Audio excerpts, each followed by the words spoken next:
Hey everyone! Today I've got some stories that are going to make you look at your wallet differently. Because crypto isn't just stuck on your phone screen anymore, it is officially hitting the real world. From cute penguin debit cards you can swipe anywhere, to a massive home renovation for a famous dog-themed coin, and a major move by a fan favorite in Singapore, let's dive into what's actually happening. Let's kick things off with some fun news. If you follow the world of digital art or NFTs, you probably know those round, adorable Pudgy penguins. Well, as of March 25, 2026, the project officially launched something called the Pengu card. This is a debit card created in partnership with Visa and Cast. And the cool part is, you can take the crypto you're holding, like USDC, USDT, or their own Pengu token, and use it to buy a latte or withdraw cash at over 150 million merchants and ATMs across 170 countries. Let's break down the pros and cons here. The biggest pro is definitely utility. It makes crypto feel real for everyday use. You don't have to deal with the headache of transferring coins to an exchange just to get cash in your local currency. You just tap and pay with Apple Wallet or Google Wallet. Plus, they're offering a yield of up to 10% on your balance, which is a pretty sweet deal. The cards themselves look great too, ranging from a free basic white and blue version to high-end black and gold cards with extra perks. Now for the cons, or things to watch out for. The annual fees for the premium tiers are pretty steep. We're talking up to $10,000 a year for the gold card.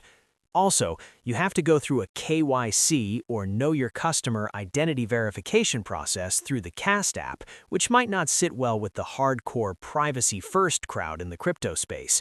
But overall, it is a huge step toward making digital assets feel like actual money you can spend at the grocery store. Moving on to our second story. This one is for the Shiba Inu fans out there. On March 23, 2026, Lucie, one of the lead team members, dropped an important update about Shibarium. Now, if you've been looking at the data lately and thinking things look a bit weird or slow, don't panic. The team is essentially doing a full house renovation on the back end, which they're calling a major server migration. They're basically rebuilding the system to handle a much larger scale. And right now, they're in the middle of re-indexing the entire chain. As of today, they're about 45 to 51% of the way through. Here's the good and the bad on this one. The pro is that this is a clear sign that developers are thinking long-term. They're prepping for Layer 3, which is expected to be much faster and smarter. The actual data under the hood is impressive, with over 14 million blocks and over 1.5 billion transactions processed. This upgrade makes the system more transparent and stable for the future. However, the con is the current confusion for users. Because the Block Explorer, which is like the public receipt book for the blockchain, isn't fully synced yet, your NFTs or tokens might not show up right away. It can be scary to see a zero balance, but Lucie made it very clear that everyone's assets are 100% safe. The display just hasn't caught up to the reality yet.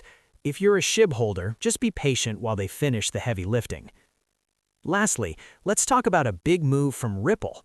On March 25, 2026, reports came out that Ripple is testing its new stablecoin, RLUSD, inside the Monetary Authority of Singapore's sandbox called Bloom.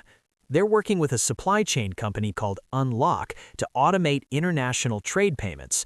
Think about how slow global shipping is today. Usually, companies have to wait days or even weeks for banks to verify paper documents before money moves. What Ripple is doing is using RLUSD on the XRP ledger to trigger payments automatically the second a shipment is verified. What are the pros and cons here? The obvious pro is credibility. When the Central Bank of Singapore lets you test in their sandbox, it means they take you seriously. This has the potential to save global businesses a massive amount of time and money. Singapore is a huge trade hub, handling about $2 trillion in trade annually. So if Ripple can dominate this space, it's a massive win for the ecosystem.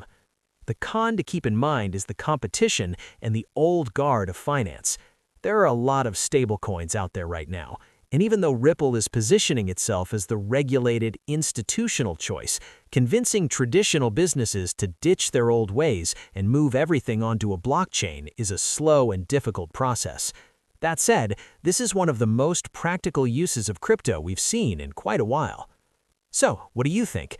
It's pretty clear that crypto is moving away from just being internet magic money and becoming a tool for real-world spending in global business. Whether it's swiping a Penguin card or speeding up international trade, things are moving fast. If you want to stay ahead of the curve and get these updates in a way that actually makes sense, make sure to hit that subscribe button for Crypto Droid. I'll keep breaking it down for you so you don't have to do the heavy lifting yourself. Thanks for watching, and I'll catch you in the next